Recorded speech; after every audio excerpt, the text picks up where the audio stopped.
Hello বন্ধুরা, আজকে আমি বানাচ্ছি চিকেন ঝাল কারি। প্রচণ্ড জ্বর আর ঠান্ডাতে কিছুই ভালো লাগতেছিল না, তাই ভাবলাম চিকেন ঝাল করে খাই। প্রথমে আমি পেঁয়াজ, গরম মশলা আর 3-4টা কাঁচামরিচ ফালি করে সামান্য তেলে ভেজে নিচ্ছি। ভালো মতো ভেজে নিচ্ছি লাল হয়ে আসা পর্যন্ত। এর ফাঁকে আমি কয়েকটা রসুন কোয়া থেতলে এর মধ্যে দিয়ে ভালো মতো ভেজে নিলাম।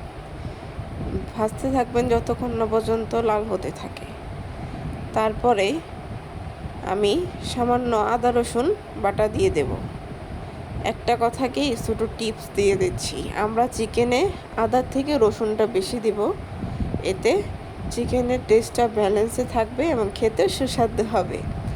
আপনারাও এই ট্রিক্সটা ফলো করে বানিয়ে দেখবেন, খুব মজা লাগছে। তারপরে আমি ভালো মতো ভেজে নেব যাতে আদা রসুনের কাঁচা গন্ধটা চলে যায়। তারপরে সামান্য পানি দিয়ে তরকারিতে যা যা মশলা লাগবে সব কিছু পরিমাণ মতো দিয়ে দেব। যেহেতু আমি এই তরকারিতে ঝাল বেশি খাচ্ছি, তার জন্য আমি লবণ দেওয়ার পরেই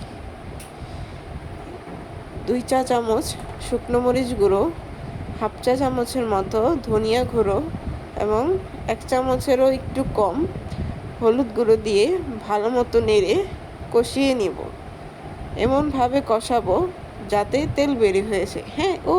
হ্যাঁ, আমি মাঝখানে একটু জিরে গুঁড়ো দিয়েছি, সাথে গোলমরিচ গুঁড়ো দিয়েছি যাতে ঝালটা বেশি লাগে, কারণ আমি চাচ্ছিলামই তরকারিটা ঝাল হোক যাতে আমার মুখে লাগে বা মুখে ধরে।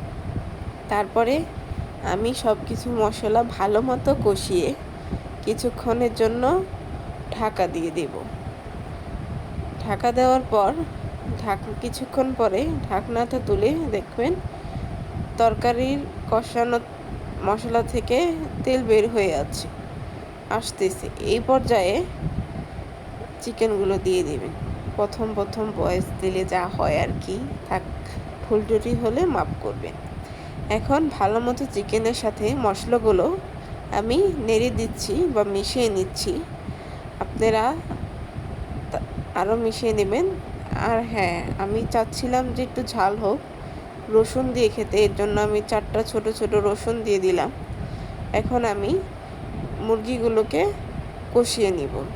কষিয়ে নিতে দেখবেন ভালো মতো কষানোই হলে তরকারি থেকে তেল বের হয়ে আসতেছে।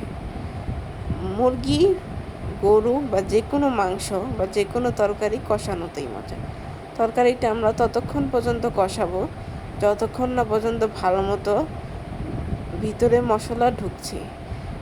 কষতে দেখবেন এক সময় তরকারি কালারই চেঞ্জ হয়ে যাচ্ছে। আমার নানা ভাই বলতো, তরকারি যত কষাবে তত মজা। এই ট্রিক্সটা আমি সবসময় ফলো করি, আপনারাও চাইলে করতে পারেন। আমি সবসময় তরকারিটা অনেকক্ষণ যাবৎ কষাই, এতে তরকারির কালার, স্বাদ সবটাই দ্বিগুণ বেড়ে যায়।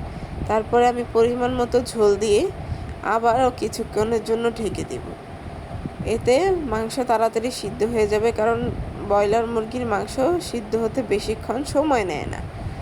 হ্যাঁ, আপনারা এখন দেখতেই পাচ্ছেন আমি ঢাকনা দিয়ে দিলাম। ঢাকনা তুলে কিছুক্ষণ কষিয়ে নেব আবারও। দেখুন তরকারি কালারটা কি সুন্দর এসেছে। এভাবে একবার রান্না করে দেখবেন খুব ভালো লাগছে খেতে। আমি দেখুন লাস্টে কালার